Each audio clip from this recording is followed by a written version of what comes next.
Breaking news. দেশের বহুল আলোচিত নতুন জাতীয় বেতন স্কেল বাস্তবায়ন ইস্যু এখন এমন এক পর্যায়ে পৌঁছেছে যেখানে প্রত্যাশা, অনিশ্চয়তা এবং প্রশাসনিক বাস্তবতার জটিল সমীকরণ একসঙ্গে কাজ করছে। দীর্ঘদিন ধরে সরকারি কর্মকর্তা কর্মচারীদের মধ্যে যে অসন্তোষ ও অপেক্ষার চাপ তৈরি হয়েছে তা ধীরে ধীরে একটি বৃহত্তর প্রশাসনিক আলোচনায় পরিণত হয়েছে এবং বিষয়টি এখন শুধু কর্মচারীদের ব্যক্তিগত আর্থিক সুবিধার প্রশ্নে সীমাবদ্ধ নেই, বরং রাষ্ট্রের সামগ্রিক প্রশাসনিক কার্যকারিতা, জনসেবার মান এবং অর্থনৈতিক ভারসাম্যের সঙ্গে গভীরভাবে যুক্ত হয়ে পড়েছে। বিভিন্ন দপ্তর ও সংশ্লিষ্ট মহলের আলোচনায় পরিষ্কারভাবে উঠে আসছে, বর্তমান বাস্তবতায় জীবনযাত্রার ব্যয় বৃদ্ধির কারণে সরকারি চাকরিজীবীদের আয় কাঠামো পুনর্বিন্যাস করা প্রয়োজন কিনা সেটি এখন মূল প্রশ্ন। কারণ দীর্ঘ সময় ধরে একই বেতন কাঠামো কার্যকর থাকলে কর্মক্ষেত্রে প্রেরণা কমে যাওয়া, দক্ষ জনবল ধরে রাখা কঠিন হওয়া এবং সেবা প্রদানের মানে প্রভাব পড়ার সম্ভাবনা তৈরি হয়। সাম্প্রতিক সময়ে বিভিন্ন কর্মচারী সংগঠন ধারাবাহিক আলোচনা সভা, মতবিনিময় এবং কর্মসূচির মাধ্যমে তাদের অবস্থান তুলে ধরছে এবং তারা মনে করছে একটি সুস্পষ্ট সিদ্ধান্ত না এলে প্রশাসনিক পরিবেশে অনিশ্চয়তা আরও বাড়বে। অন্যদিকে নীতি নির্ধারণী পর্যায়ে আলোচনায় দেখা যাচ্ছে নতুন বেতন কাঠামো কার্যকর করার আগে বেশ কিছু মৌলিক বিষয় যাচাই করা জরুরি। রাষ্ট্রের কোষাগারের সক্ষমতা, দীর্ঘমেয়াদী বাজেট পরিকল্পনা, কর আদায়ের প্রবণতা এবং উন্নয়ন ব্যয়ের ভারসাম্য রক্ষা করা সম্ভব হবে কিনা এসব বিষয়ের উপর নির্ভর করছে চূড়ান্ত সিদ্ধান্তের গতি। অর্থনৈতিক বিশ্লেষকদের মতে একটি নতুন বেতন কাঠামো প্রবর্তন মানে শুধুমাত্র মাসিক বেতন বৃদ্ধি নয়, বরং এর সঙ্গে জড়িত রয়েছে পেনশন ব্যবস্থা, ভাতা কাঠামো, পদোন্নতি কাঠামো এবং প্রশাসনিক পুনর্বিন্যাসের বিস্তৃত প্রভাব।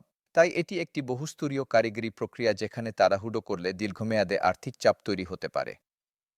এদিকে প্রশাসনিক সূত্রে জানা যাচ্ছে সংশ্লিষ্ট কমিশন প্রাথমিক সুপারিশের খসড়া প্রস্তুত করলেও তা চূড়ান্ত করার আগে আরও কিছু নীতিগত পর্যালোচনা প্রয়োজন, বিশেষ করে গ্রেড বিন্যাস, পদমর্যাদা ভারসাম্য এবং বিভিন্ন স্তরের দায়িত্বের সামঞ্জস্য নিশ্চিত করা একটি বড় চ্যালেঞ্জ হিসেবে দেখা দিয়েছে।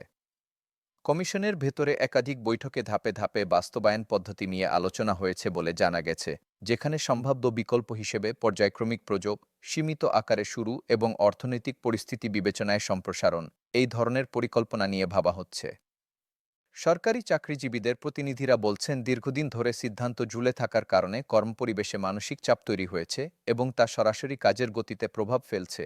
তাই দ্রুত একটি সময়সূচি ঘোষণা করা জরুরি যাতে তারা ভবিষ্যৎ পরিকল্পনা করতে পারেন। সাধারণ মানুষের মধ্যেও বিষয়টি নিয়ে আগ্রহ তৈরি হয়েছে, কারণ সরকারি বেতন কাঠামোর পরিবর্তন প্রায়শই বাজার অর্থনীতিতে প্রভাব ফেলে।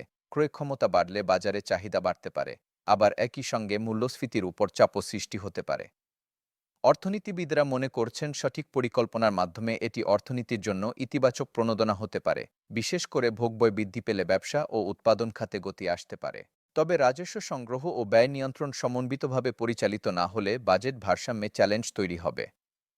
প্রশাসনিক বিশেষজ্ঞরা বলছেন একটি বাস্তবসম্মত বেতন কাঠামো কার্যকর হলে কর্মদক্ষতা বাড়ে, সিদ্ধান্ত গ্রহণ দ্রুত হয় এবং জনসেবার মান উন্নত হয়, যা দীর্ঘমেয়াদে নাগরিক সেবার উপর ইতিবাচক প্রভাব ফেলে।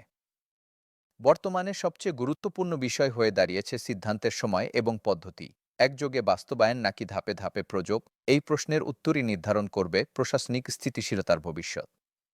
সরকারি কর্মচারীরা প্রত্যাশা করছেন একটি সুস্পষ্ট ঘোষণা দ্রুত আসবে, আর নীতি নির্ধারকরা খুঁজছেন এমন একটি ভারসাম্য যেখানে আর্থিক সক্ষমতা ও কর্মচারীদের ন্যায্যতার দাবির মধ্যে সমন্বয় সম্ভব।